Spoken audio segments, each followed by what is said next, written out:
2 décembre. Anecdote numéro 2. 28 avril 2010. Cette date marque la création de la chaîne. Et le lendemain marque la création de celle du youtubeur numéro 1 au monde, et bien évidemment je ne parle pas de T-Series.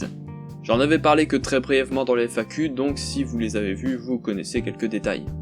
Comme je l'ai expliqué hier, j'étais dans la période des trolls et haters anti-furry, et en créant cette chaîne, j'avais eu la très bonne idée de m'en prendre à eux. Spoiler alerte, ce n'était pas une bonne idée. Ce qui m'a valu de me faire remarquer par certains, mais ce n'est pas le plus important. À la création de ma chaîne, je me posais la question de quel genre de contenu je pourrais poster, et autant dire que je n'en avais aucune idée sur le moment. Faire du furry, mais sous quelle forme? Je n'ai pas de fursuit, je ne savais pas dessiner, et je n'avais même pas de fursona. Donc ça, valait mieux laisser tomber.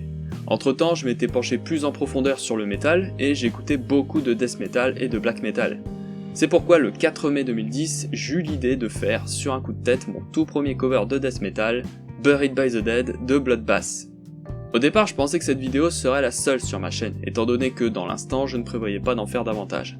Mais comme j'avais bien aimé cette expérience, je l'ai renouvelée avec The Mundane and the Magic de Dark Tranquillity, posté une semaine plus tard.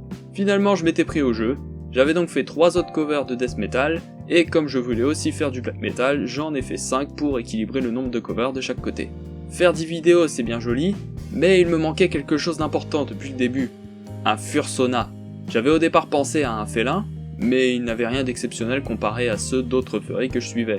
D'ailleurs, j'ouvre une parenthèse pour dire qu'à cette époque, YouTube, en plus d'être un hébergeur de vidéos, était aussi un réseau social, un peu comme Facebook, où on pouvait notamment ajouter des utilisateurs en amis.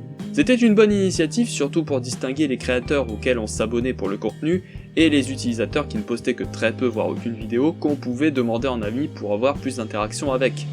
Moment de nostalgie terminé, je ferme la parenthèse. Me rappelant que plus jeune j'aimais beaucoup les histoires de vampires, l'idée de la chauve-souris m'était venue immédiatement. Ce qui a donné naissance à Édouard Belmont, qui ne s'appelait pas encore comme ça au début, mon fursona qui deviendra plus tard la mascotte à part entière de la chaîne. J'ai continué à suivre mon bonhomme de chemin en sortant 4 covers dont un qui n'était pas du métal. Ce dernier va marquer un bouleversement autour de moi et de la chaîne, mais ça, je ne vous en parlerai pas tout de suite car c'est le sujet de la vidéo de demain.